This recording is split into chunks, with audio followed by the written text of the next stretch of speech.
talking, communicating, yelling, making sounds. Did you hear any of that type of noise in any of those nights? We did not. We did not hear any verbal noises that were out of the ordinary. So no, I cannot say that. Now, going back at that campsite after that UFO left, now wasn't some strange things happen? If I remember right, you were telling me that one person, him and his son, their tent had air conditioning. In other words, it had some holes in it. They got cold. They decided to go sleep in their car. They started the car occasionally to warm it up, and all of a sudden the car wouldn't start. But some weird things happened in that car, didn't it? Because, if I remember right, what strange thing happened to that car that's totally unaccountable for? I mean, there's no reasoning behind it. Yeah, let me go into that next. So that was also at Talklok Lake where the really strange things happened that we verified. I was at the campfire with Sam and Ray until 2:44 in the morning. We stayed up quite late, but I looked at my phone just as we were leaving that fire at 2:44, and then I went to brush my teeth and then get ready for bed. I went into my tent, and I was getting warmer clothes on for the night. And I was in my tent for a few minutes, as I recall, but while I was in there, I heard someone trying to start a car engine, which I did not know why someone would be trying to start a car engine at our campsite that night. I thought everyone was intense, although I had forgotten that Dan and Josh, his son, they were the two fellows from Ambition Pictures. They were sleeping in their car because they brought a tent that was large, but it apparently had a lot of holes in it, so it literally developed puddles inside, and they decided not to use it. So while I was in my tent, I heard someone trying to start a car engine, although it wasn't starting at first. And it was at least a minute or two, maybe a few minutes after they tried to start, that there was silence, and then they tried to start the car engine again, and it worked. I can get into what happened with that. Well, I think the listeners want to know what happened. I mean, what happened in the morning about that car? I mean, what did the group of people, when did they first discover something strange went on? Yeah, it was the next day during our morning, basically debrief session. We were talking as a group, kind of casually, but just talking about the things we'd seen and, if anything, and how the Skywatch went the previous night. And it was at that debrief session that Dan told everyone that he tried to start his car in the middle of the night to turn on the heater. He also had the heater on earlier, so he cracked the windows down a little bit and wanted to put them up because it was getting cold. So he tried to start his car. It didn't work. According to Dan, the computer monitor of his car turned on, I believe. If I have this right, he described seeing the clock portion that was all blank, so there was just zeros or blank spaces wherever there should have been numbers and the date and information. So it's as if it sort of tried to start and registered something, but it wasn't working.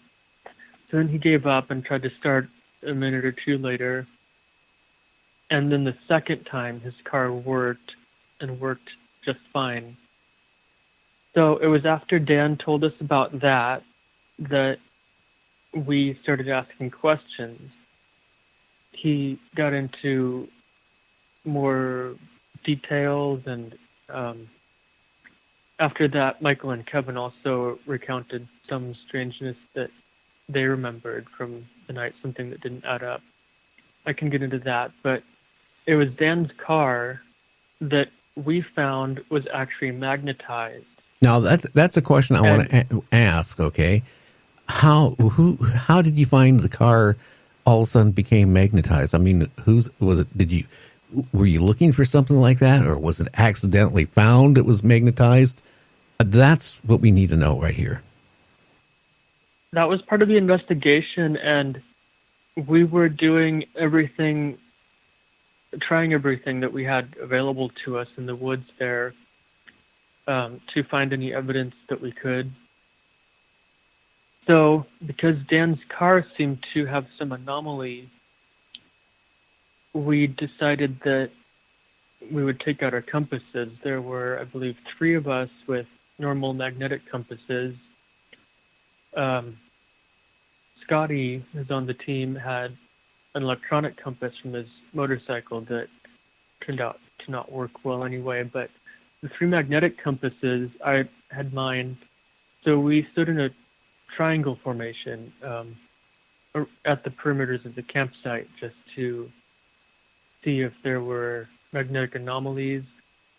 At one moment, we all pointed to where our north needles were saying should have been north, and we were all pointing in different directions. So all the compasses were pointing every direction. Everybody's compass was pointing a different direction. Pretty much. Wow. And this is an activity that I believe Michael W. Hall instructed us to try, just to verify if there could have been an anomalous magnetic field in the area. So when that happened, we came closer together and tried it again, and sure enough, we found that Dan's car, which was only about 2 years old at the time, was near the center of the campsite, and it was that car that became the focus of the investigation because when we got close to it, our compass needles, they'd be pointing one way when we were further away from the car, but then they would completely turn around in different directions when we got close to certain parts of the car. How close were you? I mean, before it started going crazy. I mean, were you within a couple feet, a couple inches, 10 yards? I mean, and again, when it was showing something strange with the compasses, were all the compasses doing the same thing, or were they just going crazy? All the magnetic compasses were acting the same way when we got close to the car within a foot or two or so. And we did consider that the magnets in the motors of the car doors and such could have been interfering with the compasses. However, the final conclusion of that investigation of the car was that the car had been turned into a bar magnet overnight with a positive reading at one end and a negative at the other, just like a magnet. So this, like if you had a regular bar magnet, you'd have you have your positive and negative. So you have your north and south. So it was doing that. Exactly, and it seems that the skin of the car was especially the part that was magnetized more than the interior. We don't have a solid explanation for that except some speculation, or at least I think that I have some idea of what could have happened from my memories. Well, how about the father and son that slept in the car? Did they have any headaches or anything that morning, or did they feel nauseous or anything, feel out of the ordinary with them? I mean, did they act any different or anything like that? They did not act different. They did not report feeling different. The son, Josh, said that as far as he remembers, he slept normally throughout the whole night. Said he had a dream. It wasn't relevant to anything that happened, but Josh slept normally. I believe Dan slept normally. maybe hypnosis could reveal something more, but as far as I know, they were not biologically affected from whatever happened. Now, do you know if they've been under with hypnosis at all yet since this has happened? I'm just kind of curious because, getting into the story a little bit more, folks, one of the members, the leader of the group, had lost time. And the strange thing about this whole thing is that the car becoming magnetized like it is, I'm just wondering maybe if they were abducted or if they were, put under to find out if anything strange happened. Now, also, if I remember right, you guys moved the car, you checked the ground underneath it, and it was not magnetized, only the car. Am I correct? That is correct. We measured the ground. We moved the car, measured the ground, and the dirt floor under the car was not showing any strong magnetic fields. So we determined it was the car itself that was magnetized. Now, the hood of the car, the roof of the car, the trunk of the car, the doors were all magnetized, but the front and back were more affected, out of curiosity?